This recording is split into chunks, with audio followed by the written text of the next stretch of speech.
কাকা খাবি কি ঝাঁঝেই মরে যাবি। বাংলা সিনেমার সেই বিখ্যাত ডায়লগটা ধার করে বলা যেতেই পারে দিদিমণির দলের উদ্দেশ্যে, যে নির্বাচনে লড়বি কি তার আগেই তো সমস্ত এনার্জি মায়ের ভোগে হয়ে যাবে। কেন বলছে এই কথাটা? কেননা কার্যত সুনামির ঢেউয়ের মতো সমস্যার পর সমস্যা আছড়ে পড়ছে ডিডির দলের উপরে। দলের চ্যাংড়া প্যাংড়া নেতারা তারাই ঘেঁটি ধরে সিধে করে দিচ্ছে দলের দাপুটে বিধায়ককে। ওদিকে যারা মস্তানি করছিল, যারা ভাবছিল মস্তানি করেই পুরো ব্যাপারটাকে ম্যানেজ করে নেবে, তাদের জেল যাত্রা নিশ্চিত হয়ে যাচ্ছে এবং সেটাও আদালতের নির্দেশে হবে, সেই রাস্তাটাও পরিষ্কার হয়ে যাচ্ছে।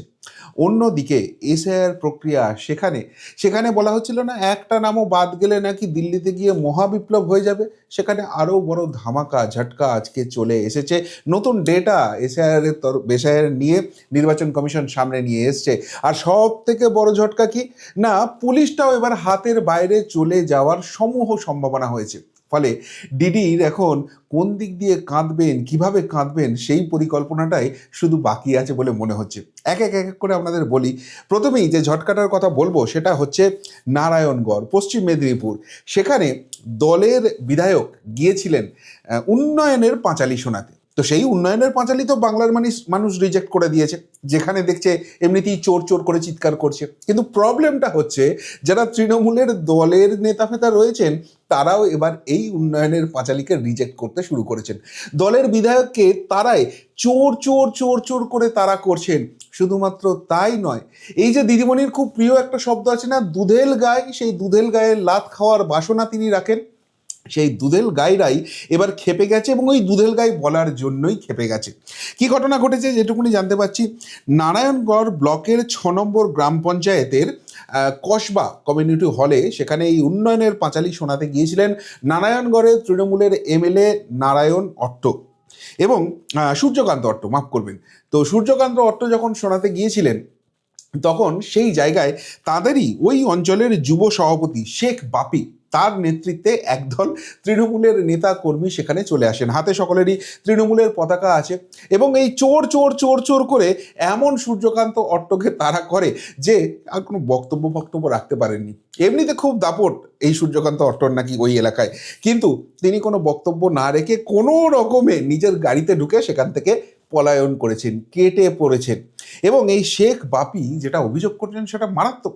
তিনি বলছেন যে এই সূর্যকান্ত অট্ট তিনি জেতার পর ওই এলাকায় কোনোদিন পা দেননি, অথচ এই কসবা এলাকা, ওই গ্রাম পঞ্চায়েত নাকি তৃণমূল কংগ্রেসকে সব থেকে বেশি লিড দেয় সবসময়। তাই তারা এই প্রতিবাদটা জানিয়েছেন। তার থেকেও বড় কথা, এই বিধায়ক ওই এলাকাকে গোয়ালঘর বলেছেন এবং ভোটারদের গরু বলেছেন। তাতেই খেপে গেছেন শেখ বাপিরা এবং বলেছেন যে এই বিধায়ককেই যদি আবার তৃণমূল টিকিট দেয়, তাহলে বৃহত্তর আন্দোলন কাকে বলে, কত ধানে কত চাল, সেটা বুঝিয়ে দেবেন। এখন সূর্যকান্ত অট্টকে নিজের এলাকা ছেড়ে পালাতে হচ্ছে একজন দাপুটের তৃণমূল বিধায়ককে। বুঝতেই পারছেন কিরকম বিড়ম্বনায় পড়েছে। কিন্তু এখন তো সবকিছুর মধ্যে বিজেপির ভূত দেখতে হবে। তাই সূর্যকান্ত অট্ট বলে দিয়েছেন যে না বাবা, এসব তৃণমূলের সঙ্গে কোনো যোগ নেই, এটা যা করার ওই বিরোধীরা তার বিরুদ্ধে চক্রান্ত করেছে, কুৎসা করেছে। আচ্ছা, সত্যি সত্যি যদি সূর্যকান্ত বাবুর কথা সত্যি হয় যে বিজেপি বিরোধীরা তারা তৃণমূলের পতাকা নিয়ে তাকে গিয়ে চোর চোর করে তাড়া করেছেন এবং তিনি পালিয়ে গেছেন, তাহলে একটা কথা বলা যেতেই পারে, এই গোটা তৃণমূল কংগ্রেস সরকারটা না এখনই রিজাইন করে দিক। বিজেপির যদি এখনই এতখানি দাপট এই বাংলাটাই হয়ে যায়, 26-এর পর তো এদেরকে আর খুঁজে পাওয়া যাবে না। ঘর থেকে ওই চুন চুনকে বাজবে এবং বলেছে না বদলের সঙ্গে বদলা হবে, সেটা শুরু করে দেবে। সুতরাং এদের আর নির্বাচনে লড়ার মতো কোনো শক্তি নেই, সেটা সূর্যকান্ত অট্টর কথাতেই কিন্তু প্রমাণিত হয়ে যাচ্ছে। কিন্তু আমি একটা কথা বলছি যে এখনই এদের এই অবস্থা হয়েছে, এরপর যখন দলের ক্যান্ডিডেট ঘোষণা করবে, তখন লড়াইটা, ঝগড়াটা, মারামারিটা কোন পর্যায়ে যাবে বুঝতে পারছেন? যদি নিজেদের মধ্যেই এই ঝগড়া, লড়াই, মারামারি চলে, এরা বিজেপির বিরুদ্ধে কি লড়বে? বাংলার মানুষের কাছে এরা পৌঁছবে কি করে? মানে কতখানি ঝামেলার মধ্যে এরা পৌঁছে গেছে একবার বুঝতে পারছেন? এবার এখানেই যদি সমস্যা শেষ হতো তাহলে কথা ছিল, কিন্তু সমস্যার এখানে শুরু হয়েছে, শেষ হওয়ার কোনো ব্যাপার নয়। মনিরুল ইসলাম আগের প্রতিবেদনেই বলছিলাম বড্ড মস্তান হয়ে গেছিল না? তো সেই মস্তানি করার পর সুর এখন নরম হয়ে গেছে, প্যান্টুল ভিজে গেছে, সুরসুর করে বলছে আমি এসব করিনি, আমি আইন অমান্য করি না, আমি কমিশনের সব কথা মেনে চলবো, আমাকে জেলে পাঠিও না, আমার নামে এফআইআর করো না। তো দিদিমণি তো এখনো নির্দেশ দেয়নি, 14তলা থেকে নির্দেশ আসেনি, ফলে পুলিশের বুকের পাটা হয়নি। এত কিছু অন্যায় করার পরেও এই মনিরুল ইসলামের বিরুদ্ধে তারা এফআইআর করে। এবং মনিরুল ইসলাম ভাবছিল যে এসব চিঠি চাপাটি প্রেমপত্র পাঠিয়ে তিনি ভর্কিবাজি করবেন এবং ব্যাপারটা সাল্টে যাবেন। না, এত সহজ নয়। জঙ্গিপুর বিজেপির সাংগঠনিক জেলা তারা এই মনিরুল ইসলামের নামে এফআইআর করে দিয়েছে এবং মনিরুল ইসলাম এখন ডায়লগ দিচ্ছে যে মানুষের সঙ্গে মানুষের জন্য কাজ করতে গিয়ে যদি জেলে যেতে হয় আমি জেলে যাব। আহারে কি মহান বিপ্লবী, মানুষের জন্য আমার কাজ করেছে। কোন মানুষের জন্য কাজ করছিলেন? চিটিংবাজ ফেরেববাজ মানুষগুলোর জন্য। ভোটার তালিকায় যাদের নামটা উঠবে না, যারা অবৈধ বাংলাদেশি রোহিঙ্গা, যাদের নাম জোর করে ঢোকাতে পারছিলেন না বলে এসআইআর মানছি না মানবো না করে হুঙ্কার ছাড়ছিলেন, যাদের নামটা নির্বাচন কমিশন সঠিকভাবে বাদ দিচ্ছিল বলে বলছিলেন নির্বাচন কমিশনকে পাতাল থেকে ছেঁচড়ে বার করে পেটাবেন, তাদের জন্য আন্দোলন করে জেলে যাবেন? না, ওইসব করে নন। কিন্তু এখানে আমরা তো দেখেছি কমিশন নির্দেশ দিয়েছিল 5টার মধ্যে দুদিন আগে এফআইআরটা করে ফেলা, এখনও করেনি। সেখানে ব্যাপারটা খতিয়ে দেখা হচ্ছে, মনিরুল ইসলাম চিঠি চাপাটি করছে, বিজেপি একটা এফআইআর করেছে। তো সেই এফআইআরের ভিত্তিতে পুলিশ কোনো অ্যাকশন নেবে এমনটা মনে করার কোনো কারণ নেই, কেননা এরা তো যত বিত্তাপেদের বিরোধীদের যখন ধরতে যেতে হয়, কণ্ঠরোধ করতে হয়, তখন পুলিশ এমনি তৃণমূল নেতাদের দেখলে ভয়ে টেবিলের তলায় ঢুকিয়ে যায়, ফাইল চাপা দিয়ে লুকিয়ে থাকে, নাহলে পেটানি খাবে, এরা খুব ভালো করে জানে। তো সেই জায়গা থেকে বিজেপির সাংগঠনিক জেলা এফআইআর করেছে। আর মনিরুল ইসলামের মুখে এখন গ্রেপ্তারির কথা কেন? গ্রেপ্তারির কথাটা এই কারণেই, কেননা মনিরুল ইসলামও খুব ভালো করে জানে পুলিশ তাকে যেভাবে নির্লজ্জ চটিচাটা দলদাসের মতো বাঁচাবার চেষ্টা করছে না, এই মামলাটা মহামান্য সুপ্রিম কোর্টের কাছে যাবেই যাবে। আর সেখানে গেলে 82 শিক্ষার আইনের থাপ্পড় এদের গালে পড়বে এবং মনিরুল ইসলামের ঘেঁটি ধরে কোমরে দড়ি পরিয়ে জেলে নিয়ে যাবে। এটা নিজে খুব ভালো করে বুঝছে, আর সেই জন্য গলায় এখন গ্রেপ্তারির কথা। অর্থাৎ মনিরুল ইসলামের মতো মস্তান নেতারা, তাদের যদি গলার সুর এখন এই হয়ে যায়, তাদের প্যান্ডুলটা যদি এতখানি ভিজে যায়, তাদের যদি গ্রেপ্তারির ভয়টা এইভাবে জাঁকিয়ে বসে তাদের মনের মধ্যে, তাহলে দিদিমণির কোন উন্নয়ন বাহিনী ভোটে লড়বে বলুন তো? কারা ভোটের দিন ভোটটা ম্যানেজ করবে, কাউন্টিংয়ের দিন মস্তানিটা করবে বলুন তো? বুঝতে পারছেন হালটা কোন জায়গায় যাচ্ছে? এদিকে আর একটা মজার ঘটনা ঘটেছে, সেটা হচ্ছে মালদাতে এসআইআর কেন্দ্রে 2 তৃণমূল নেতার বচসা, গালমন্দ, দেখে নেবার হুঙ্কার সোশ্যাল মিডিয়ায় ভাইরাল হয়ে গেছে। ভিডিওটা এত সেখানে কাঁচা কাঁচা চলছে, আমি আর আপনাদের সামনে সেই জিনিসটা দেখালাম না, তবে দেখে খুব মজা এসছে। 2 তৃণমূল নেতা, উফ, কে কত উন্নয়ন করতে পারে, কে কত পার্টি দরদি, কে কত মানুষ দরদি, সেই নিয়ে যে কি কাঁচা খিস্তির বহর চলছে।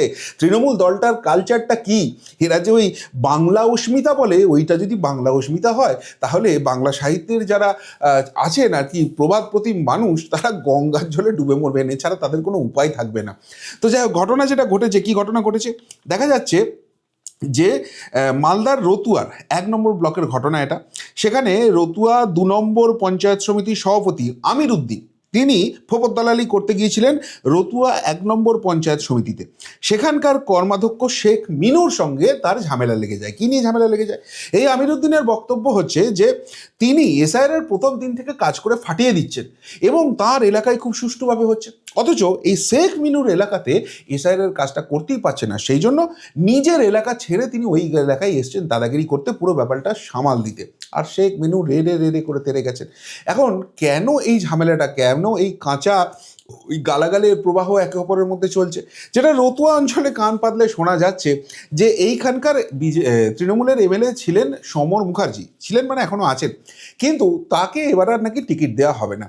ফলে নতুন কেউ দায়িত্ব পাচ্ছেন, আর নতুন কেউ পাচ্ছেন মানেই যেহেতু এটা সংখ্যালঘু এলাকা, এই জায়গায় জেতাটা একটু ইজি, এবং একবার জিতলেই 5 বছর করে কমে মেরে খাওয়ার একটা সুযোগ এসে যাবে।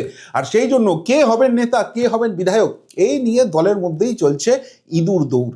আর এই আমির উদ্দিন হচ্ছেন সব থেকে এগিয়ে রয়েছেন সেই দৌড়ে। ফলে তিনি এখন এলাকায় এলাকায় গিয়ে মাতব্বরি করে নিজের কর্তৃত্বটা ফলানোর চেষ্টা করছে। বাকি নেতারা মেনে নিতে রাজি নয়। ভাই, তুমিও তৃণমূল নেতা, আমিও তৃণমূল নেতা, তুমি করে কমে খেয়ে 25-75 যদি করতে পারো, আমরাও করতে পারি। সুতরাং সেই জায়গা থেকে যে যাকে পাচ্ছে এখন তারা করছে। তো এই যদি এখনকার অবস্থা হয়, আবারও বলছি, যখন ইলেকশনটা ঘোষণা হবে, যখন ক্যান্ডিডেট লিস্ট ফাইনালি ডিক্লেয়ার হবে, তখন কোথায় কোন দলটা যাবে বুঝতে পারছেন। এবং নিজেদের মধ্যে যদি এই আকচি চলে, একে অপরকে যদি এইভাবে ডাউন করার ব্যাপার চলে, তাহলে এরা বিরোধী পক্ষের সঙ্গে কি লড়বে? অর্থাৎ দিদিমণির জন্য একটা বড় সড়ো ধাক্কা, শুধু নাম ঘোষণার অপেক্ষা, সেটার পর অপেক্ষা করছে। এদিকে যখন এইসব কাণ্ড চলছে, তখন নির্বাচন কমিশন কিন্তু একটা মজার জিনিস জানিয়ে দিয়েছে। সেটা হচ্ছে এই যে নো ম্যাপিং, যেটা আমরা প্রায় 32 লক্ষের কাছাকাছি শুনেছিলাম, তো সেই নো ম্যাপিংয়ের 10% মতো হিয়ারিংই অ্যাপিয়ার করেনি। এমনি যারা অ্যাপিয়ার করেছে সেখান থেকে তো বহু নাম বাদ যাবেই, কেননা তারা ওই ফালতু ডকুমেন্ট, যেগুলো ওই 13টা লিস্টেড আছে, 12টা লিস্টেড আছে, তার বাইরে ডকুমেন্ট দেওয়ার চেষ্টা করেছে এবং একে অপরকে যাকে তাকে বাবা মা বানিয়ে টানিয়ে এই জায়গাটা করেছে। তো যাই হোক, সেটা যখন ফাইনাল লিস্ট বেরোবে তখন সেই জায়গাটা ক্লিয়ার হবে। কিন্তু এই যে নো ম্যাপিংয়ে ডাকা হয়েছে, অর্থাৎ ওই ফেরেববাজ ভাইপোর মত অনুযায়ী এই তোলামুলি মালগুলো সবার নাম ঢুকিয়ে দিয়েছিল না, যে নাম একবার ঢুকিয়ে দাও তারপর বাকিটা আমরা ম্যানেজ করে দেবো, সেখানে ম্যানেজ করতে পারেনি। এই মালগুলো বুঝতে পেরেছে, অবৈধ বাংলাদেশি রোহিঙ্গাগুলো বুঝতে পেরেছে যে ওখানে যদি যায় ধরা তো পড়বই, আমরা ভারতীয় নই এবং সেই হিসেবে ভোটার তালিকায় নাম ওটা আমাদের হবে না, কিন্তু তার পাশাপাশি আমরা যখন ধরা পড়ে যাব রোহিঙ্গা বা বাংলাদেশি হিসেবে, তারপর কপালে কোন দুঃখটা নাচছে, তার থেকে বাবা মানে কেটে পড়ো, ওইসব হিয়ারিং ফিয়ারিং এখন গুলি মারো। অর্থাৎ অর্থাৎ আরও 3 লক্ষ নাম এই 58,20,000-এর সঙ্গে যে যুক্ত হতে চলেছে, সেই জায়গাটা কার্যত নিশ্চিত হয়ে যাচ্ছে। তবে ইলেকশন কমিশন এখনও উদার আছে, বলছে যে ভাই হিয়ারিং পর্ব তো আমাদের শেষ হয়নি, নো ম্যাপিংয়ের যে এই 3,20,000 মতো নাম এখনও অ্যাপিয়ার করেনি, তারা যদি মনে করে বাকি কটা দিনের মধ্যে অ্যাপিয়ার করবে, আমরা সেটা শুনবো, হিয়ারিংয়ের সুযোগ করে দেবো, তারপর তারা ডকুমেন্টস জমা দেবে, সেটা আমরা আমাদের মতো ভেরিফাই করে দেখবো। ফলে এখন এটা ফাইনাল ডেটা বলা যাচ্ছে না। তবে নো ম্যাপিংয়ে যখন এত নাম আসছে না, তার মানে বুঝতে পারছেন জলটা কতখানি মেশানো আছে এখনও। আর সেই জন্যই দিদিমণির দল এত ছটফট করছে, এত লাফাচ্ছে, আর হিয়ারিং করতে দেবো না, আর করতে দেবো না, করলেই এই নামগুলো বাদ চলে যাবে, যদি সব জল আমাদের বার করে দাও, আমাদের ভোটটা দেবে কে, ওই জল আর চিটিংবাজের ভোটগুলোতেই আমাদের মানুষের সরকার চলে, এই রকম জায়গাটা চলে আসছে। সেই জন্য এত কান্নাকাটি, সেই জন্য এত আগুন চলছে, সেই জন্য এত মানুষের কথা বলে প্রতিবাদ হচ্ছে। আসলে ঢপের চপ ওই বাংলাদেশি আর রোহিঙ্গাগুলোকে রাখতে হবে, আর যেটা ডিটেক্ট করে ফেলছে ইলেকশন কমিশন, এই যদি হয় কপালে কি দুঃখ আছে বুঝতে পারছেন। আর সব থেকে মজার যে ঘটনাটা ঘটছে সেটা হচ্ছে যে পুলিশের উপর এত ভরসা করে নিজের দলের কর্মীদের থেকেও বেশি, সেই পুলিশটাই কি আর আলটিমেটলি দিদিমণির হাতে থাকবে না? কেন না আপনারা জানেন এখানে গায়ের জোরে রাজীব কুমারকে ডিজি করে রেখে দেওয়া হয়েছে, কিন্তু সেইটা করতে গিয়ে গেছেন দিদিমণি ফেসে। এখন থেকে আর রাজীব কুমার থাকবেন না এবং নিয়ম মেনে কাজ হয়নি, এই সমস্ত কিছু ক্যাট অর্থাৎ সেন্ট্রাল অ্যাডমিনিস্ট্রেটিভ ট্রাইব্যুনালে গিয়ে প্রুভ হয়ে গেছে এবং তারা নির্দেশ দিয়েছে 23 তারিখের মধ্যে 10 জনের লিস্ট পাঠাও। তো দিদিমণি লিস্ট পাঠিয়েছেন, ফাইনালি বুঝে গেছেন যে রাজীব কুমারকে রাখা যাবে না, যদিও সেই লিস্টে রাজীব কুমারের নাম আছে এবং 10 জনের লিস্ট বললেও 8 জনের পাঠানো হয়েছে। কারা কারা 8 জন রয়েছেন? ওই রাজীব কুমার বাদে রয়েছেন রণবীর কুমার, রাজেশ কুমার, দেবাশিস রায়, অনুজ শর্মা, জগমোহন, এন রমেশ বাবু এবং সিদ্ধিনাথ গুপ্তা।